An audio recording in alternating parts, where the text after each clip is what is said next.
We have a very expensive gift that we want to give him.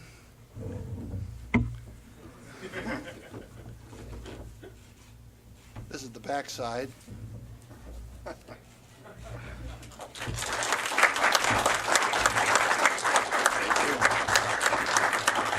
One of the reasons that I show you the backside is I know lots of you read the Atlanta Constitution, one of the great newspapers in America.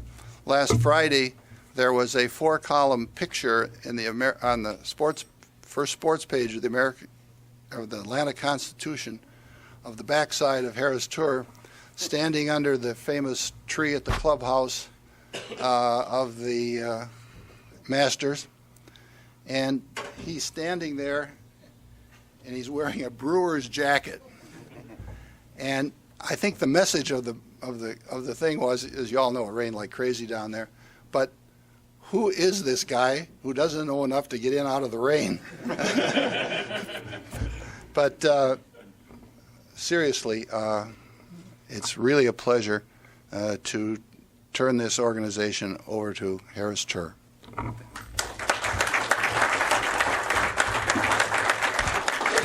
Thank you, Fran. I don't think I've known Fran now for a number of years since our time as being on the board of the Brewers, and I don't think Fran's said so many kind things to me.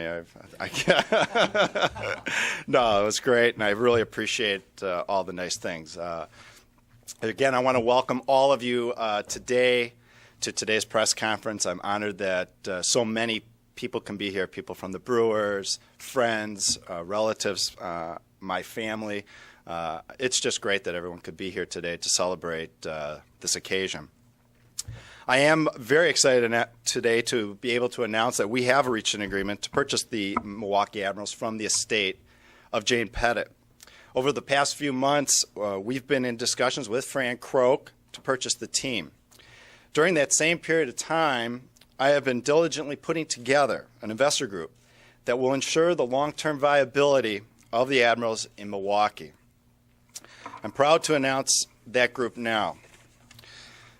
Besides myself, it includes Mark Adonasio, the principal owner of the Milwaukee Brewers, Kurt Culver, the chief executive officer and chairman of Mortgage Guarantee Insurance Corporation, Gord Ash, assistant general manager, Milwaukee Brewers, Jay Williams, chairman and CEO of the Private Bank, Todd Krieg, partner and owner of Reinhardt and Mahoney, Rick Gebhardt, president and CEO of Injectech, Wayne Leaders, partner and chairman of sports industry law group Foley and Lardner, Peter Epperson, owner of Missing Links and Brookfield Hills Golf Courses, and the Jane Bradley Pettit Foundation. Each member of this group is committed to keeping the Admirals in Milwaukee, as well as having the team achieve a greater prominence in the community. At this time, I'd like to take a moment to honor Jane Pettit and what she has meant to the Milwaukee Admirals, Milwaukee, and myself. Mrs. Pettit and her estate have owned the Admirals since 1976. She cared passionately for the team, its players, and its employees. She would be seen regularly at games and was the team's #1 fan. Mrs. Pettit was also passionate about Milwaukee. Her philanthropic work has touched the lives of every Milwaukeean, whether it was local charities, schools, the arts, the Bradley Center, or the Admirals. Her love of Milwaukee can be seen everywhere. During her time as owner of the Milwaukee Brewers, I had the good fortune of getting to know Mrs. Pettit. She was, for me, the ultimate example of a community leader. I, along with our entire ownership group, are honored to purchase the team from Mrs. Pettit's estate and promise to honor her legacy by being great stewards of the team. As an organization and ownership group, there are a number of goals that we want to achieve. Specifically, we want to create an outstanding fan experience for everyone who attends an Admirals game. We understand that fans today attend sporting events for more than the game itself. Another goal of ours is to get the Admirals players, coaches, and organization to be a greater presence in our community. We will do that through charities, personal appearances, youth hockey, and team events sponsored by the team. During our negotiations, we had the opportunity to meet with the people from the Nashville Predators. General Manager Dave Poyle and Assistant General Manager Ray Sherrill were in Milwaukee, and we had the opportunity to meet with them. Both have been extremely supportive of this deal, and we look forward to working with them in the future. Before I go any further, there are some people I would like to thank today. First, I'd like to thank my fellow owner and good friend Todd Krieg.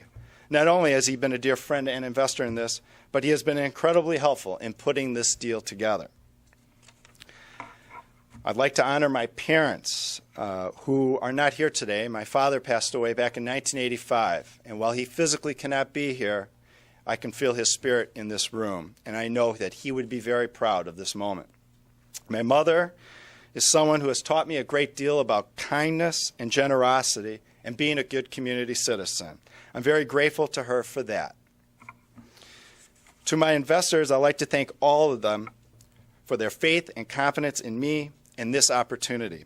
I'm very fortunate to have such a wonderful and dedicated group. And finally, I'd like to thank my wife and family. My wife is the person who truly deserves the greatest thanks today. Over the past few months, I have been incredibly busy with this project. Without her support and help, this deal could not have happened.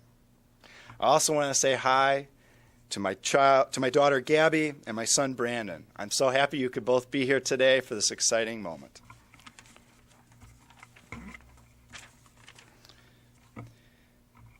In putting this deal together, one of the most important jobs was to find an individual who could lead the organization into the future.